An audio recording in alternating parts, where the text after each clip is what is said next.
Hola, ¿qué tal? Bienvenidos sean todos a nuestro canal Estructuratec 21, un canal dedicado al aprendizaje de la ingeniería estructural. El día de hoy estoy muy contento de estar de nueva cuenta con todas y todos ustedes en este canal, nuestro canal, para platicar acerca de un tema que me parece bastante relevante y que a menudo surge en las discusiones con estudiantes. Por ahí he visto algunos comentarios que me han dejado en el canal acerca de los nombres de los elementos estructurales y los elementos de confinamiento, llamados columnas y castillos respectivamente.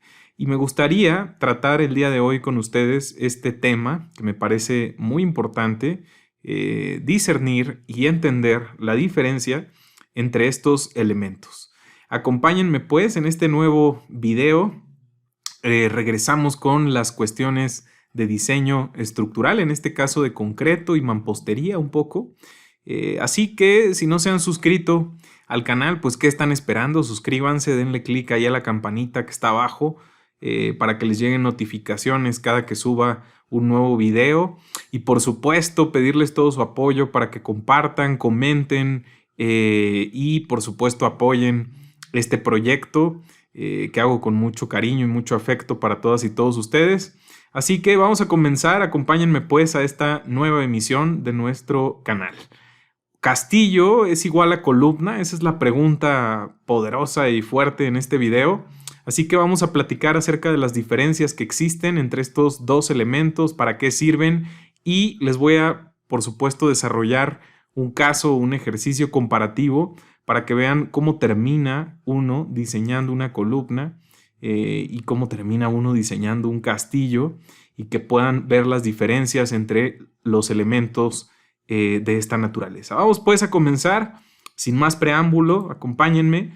Vamos a definir en primera instancia qué es una columna. Esta es una definición que está tomada directamente de la norma técnica complementaria al reglamento de construcciones en México sobre el diseño de estructuras de concreto. Y fíjense bien, nos define una columna como un elemento estructural con una relación altura entre la menor de las dimensiones laterales de la columna mayor a 3. Esto es importantísimo, y se nos dice que se usan principalmente para resistir cargas axiales de compresión. Entonces, acá está la definición oficial de la norma técnica directamente en el glosario de términos. Importantísimo, nos marca la pauta acá entre la altura de ese elemento y la menor de las dimensiones del mismo. Y por supuesto, acá nos fija un límite que tiene que ver con la morfología de este elemento, y se nos dice que el uso extendido pues está orientado principalmente a resistir la carga axial de compresión. Y acá, por supuesto, hay varias cosas interesantes que discutir, ¿no? Si bien es cierto, estos elementos trabajan principalmente ante cargas axiales de compresión, pues por supuesto que si ustedes analizan una columna dentro de un sistema de marcos rígidos, como el que les he colocado acá, pues se darán cuenta que las asimetrías en las distribuciones de las crujías y los cambios de altura posiblemente o de cargas en cada uno de los elementos, pues llevan por supuesto a momentos de desequilibrio entre las traves, y naturalmente ese momento de desequilibrio pasa a formar parte de un efecto de flexión a la columna. Por ahí también me han preguntado que si cuál es el origen de los momentos flexionantes en las columnas. Acá aprovecho el viaje para platicarles que por supuesto los momentos de desequilibrio entre las vigas que se conectan en una columna, pues justamente el momento de desequilibrio es lo que se transfiere a la columna. En este caso, si visualizamos un marco plano, bueno, pues la diferencia en claro y en carga entre las dos crujías va a generar un momento de desequilibrio que será transferido totalmente a la columna en esta dirección. Y por supuesto, si tenemos si tenemos un marco tridimensional o ejes en la otra dirección, pues ocurrirá exactamente lo mismo. En el primer escenario que describí, pues solo habrá flexocompresión uniaxial, porque solo habrá un momento de desequilibrio en el plano que estamos observando. Pero si existen ejes en la otra dirección, pues por supuesto que habrá un momento de desequilibrio, además del que ocurre en este plano, pues en el eje perpendicular. Así tendremos acciones de flexocompresión biaxial. Esto es interesante Y por supuesto las columnas deben de estar listas y preparadas y debemos de diseñar para que no solo resistan la carga axial de compresión, sino eventuales flexocompresiones uniaxiales o biaxiales. Por acá en el canal hemos tratado justamente estos dos temas con casos ahí específicos que hemos desarrollado para el diseño, y los invito por supuesto a que vean el desarrollo que les preparé por ahí en estos videos. Si quieren saber cómo diseñar una columna ante flexocompresión uniaxial o ante flexocompresión biaxial. Muy bien, esta es la definición de una columna. Vamos a ver qué nos dice la norma técnica, en este caso, complementaria de diseño de estructuras de mampostería del 2020. Fíjense la definición que nos da acerca del castillo. Se nos dice que es un elemento estructural vertical de concreto reforzado, acá nos da el material, colocado en los bordes de muro y de sus huecos. En muros reforzados se ligan con las dalas para proporcionar confinamiento, y estos pueden ser internos o externos al muro. Les he colocado acá las imágenes que aparecen justamente en la norma técnica, acá le doy el crédito, para que observen precisamente la posición que tienen los castillos. Vean que los castillos terminan siendo elementos que, unidos con las dalas de arranque y de remate, generan un confinamiento a los muros de mampostería. Imagínense que en este muro de mampostería no existiesen castillos y ustedes colocaran los puros bloques de mampostería, así, hasta una altura considerable y hasta una longitud bastante grande. Si estos castillos que están aquí no existiesen, pues por supuesto que tendrían un muro muy susceptible al volteo, sin ninguna ligazón o confinamiento a elementos justamente de cimentación y de confinamiento como son los castillos y las dalas. La función entonces del castillo es justamente confinar el bloque o el muro de mampostería completo, como lo están viendo en la imagen.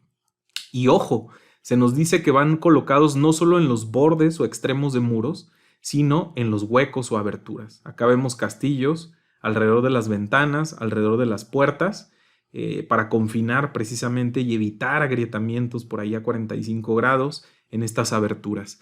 En otro video también les he platicado y les he desarrollado ejemplos del diseño y el cálculo de estos castillos. Los invito también a que lo vean en la playlist de mampostería.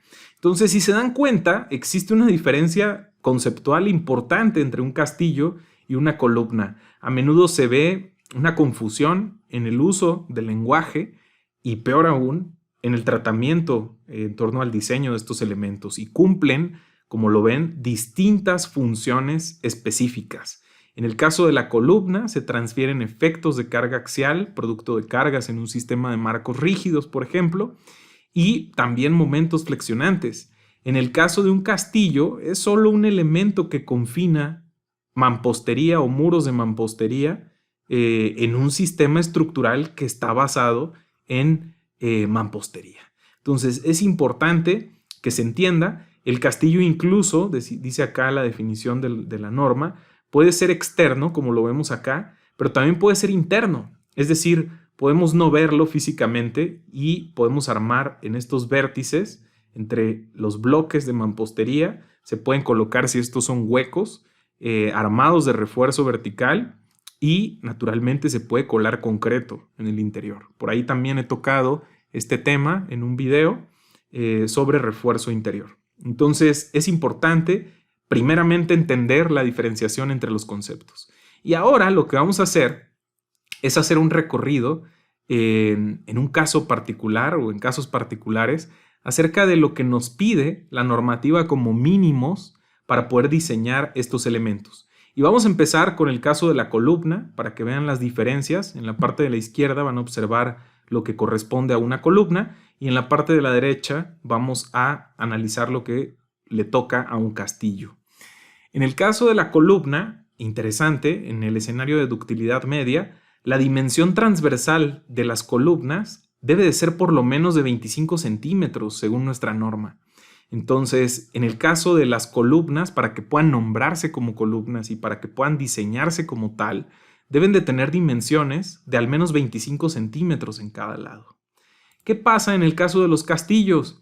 En el caso de los castillos, la dimensión transversal más pequeña debe de ser de al menos 15 centímetros o el espesor del muro.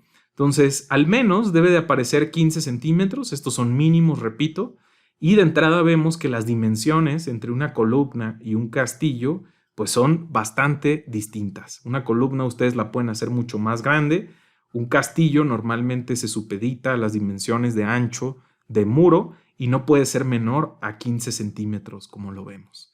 De entrada vemos una distinción entre las dimensiones o entre la geometría de estos elementos. Por otro lado, ¿qué pasa cuando nosotros calculamos los mínimos de acero longitudinal que debe de aparecer en una columna? Veamos qué nos dice el criterio de ductilidad media. Si recuerdan, también hemos analizado esto en el detallado de refuerzo por ductilidad media. Se nos pide en el caso de columnas un área de acero mínima de refuerzo longitudinal de 0.01 veces la base por la altura de esa columna o por el peralte de esa columna. Si nuestra columna tiene las dimensiones mínimas, que son 25 centímetros, nos va a pedir 6.25 centímetros cuadrados. Si yo considero varilla del número 5, serán 4 barras del número 5 en cada esquina. Esto es como mínimo. Por supuesto que habrá que evaluar los efectos de corte, los efectos de flexión, para poder ser mitigados por el área de acero longitudinal, y naturalmente este acero puede crecer muchísimo en función de las demandas que ustedes tengan. Lo que ven aquí es lo mínimo que debe de aparecer como refuerzo en una columna. Y del otro lado, en el caso de los castillos, también nos vamos a ir a los mínimos que nos marca la norma de mampostería. Y fíjense lo que pasa. Si yo busco colocar acero de refuerzo a través de Armex, ¿sí? Estos armados prefabricados de acero de refuerzo longitudinal y transversal, tienen normalmente esfuerzos de fluencia de 6000. Y en el caso de los castillos, típicamente se usa, al menos en México, F'C de 150 kilos sobre centímetro cuadrado. De hecho, la norma de mampostería nos pide al menos un F'C de 150. Si nosotros usamos estas variables, vemos que el área de acero longitudinal que nos pide es muchísimo menor que el de una columna. Y tan es así que esta área de acero la podemos mitigar con un Armex 15 por 15-4. De ese tamaño es el asunto. Vean la comparativa en el acero longitudinal con el que podemos armar una columna al menos, como mínimo, repito. Y en el caso de un castillo, vean el mínimo que nos requiere. Nada que ver los armados de refuerzo longitudinal y por supuesto también se separan en materia de armado de refuerzo. Vamos a ver qué pasa en el caso del refuerzo transversal, que son los famosos estribos. En las columnas hemos discutido también acá en videos previos los 3 criterios para calcular la separación máxima que debe de aparecer en una columna. 850 entre Fy por el diámetro de la varilla longitudinal. Si tomamos el diámetro de la varilla del 5, tenemos 20 centímetros de separación. 48 veces el diámetro de la varilla que vayan a usar en su estribo. Si usamos estribos del número 3, pues serán 45 centímetros. O cualquiera de las dimensiones, de hecho es la dimensión más pequeña que le pongan ustedes a la columna, en este caso es cuadrada, porque estamos en los mínimos, entre 2. De esta manera tenemos que la separación máxima en el centro de la columna serán 12.5 centímetros. En los extremos, recuerden, debemos de reducir esta separación a la mitad.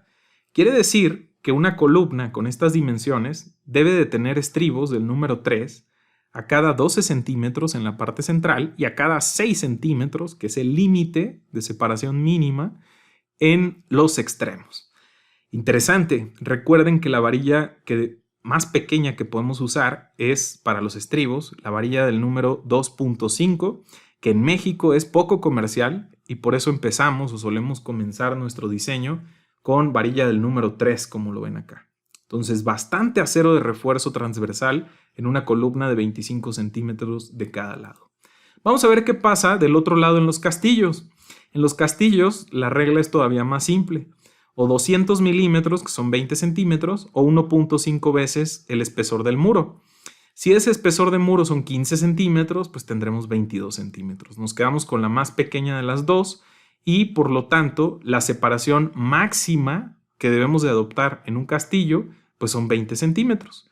Si nosotros revisamos el asunto de el uso del Armex 15 por 15-4, tiene una separación de estribos de 15 centímetros. Si sustituimos las variables, y recuerden que el FY en estos casos es de 6000, a una separación de 15 centímetros y un lado de 15 centímetros para el castillo, tenemos que nos demanda 0.16 centímetros cuadrados. Por lo tanto, se comprueba que el área de acero transversal de los estribos se cumple sin ningún problema con el Armex que habíamos elegido. Este Armex tiene estribos a una separación de 15 centímetros, que está justamente acá, y por supuesto que sigue siendo factible usar este Armex para el castillo. De nueva cuenta lo comparamos con la cantidad de acero que nos demanda de manera transversal una columna, con los mínimos, y vean la distancia que existe entre ambas, importantísima. Por último, si nosotros quisiéramos comparar la capacidad de carga axial o antecarga axial de una columna, justamente como la hemos diseñado, de 15 por 15, con la cantidad de acero de 4 varillas del número 5, podríamos calcular cuánta es la resistencia axial, así sin factores de resistencia, totalmente bruta, y vean lo que pasa. Una columna con lo mínimo de lo mínimo que puede o que debe de tener la misma, nos va a resistir 164 toneladas de pura carga axial de compresión, versus un castillo que hemos diseñado justamente con los mínimos, puede alcanzar una resistencia o una capacidad a carga axial de 58 toneladas. Nada despreciable, por supuesto que no, pero de manera comparativa, pues tenemos una brecha importante, casi un tercio, de la capacidad de carga axial entre una columna y un castillo. Y esto que ven aquí justamente lo resalto porque eventualmente vemos en los proyectos de estructuras de mampostería los comentarios, ¿no?, de colegas que dicen, bueno, al final el castillo me resiste hasta 58 toneladas, entonces le voy a colocar un castillo para que reciba una trave de 5 o 6 metros con un muro encima. Pues vemos que por supuesto que no puede ser diseñado como un castillo, tiene que verse como una columna que va a recibir una carga axial desde una trave. ¿Por qué? Pues porque esa trave va a transferir también un momento flexionante además de la carga axial, y eso justamente nos lleva a analizar el elemento estructural como una columna, recordando que los castillos solo son elementos que tienen la función de confinar la mampostería o los muros de mampostería en los proyectos de esta naturaleza. Pues muy bien, espero les haya gustado este video breve, pero muy directo acerca de esta discusión. Me encantaría leer los comentarios y me encantaría que me platicaran si alguna vez se han enfrentado a este dilema de sembrar castillos en lugar de columnas y por qué lo hacen. Me encantaría que discutiéramos este tema muy relevante y espero les haya gustado muchísimo el video. No olviden suscribirse y compartirlo si les ha gustado. Por supuesto, regálenme un like que me ayuda muchísimo a la difusión y a poder llegar a más y más interesados en esta maravillosa área. Les agradezco muchísimo su apoyo, les mando un fuerte abrazo, síganse cuidando mucho en esta pandemia, que tengan una excelente tarde. Nos vemos en nuestro próximo video.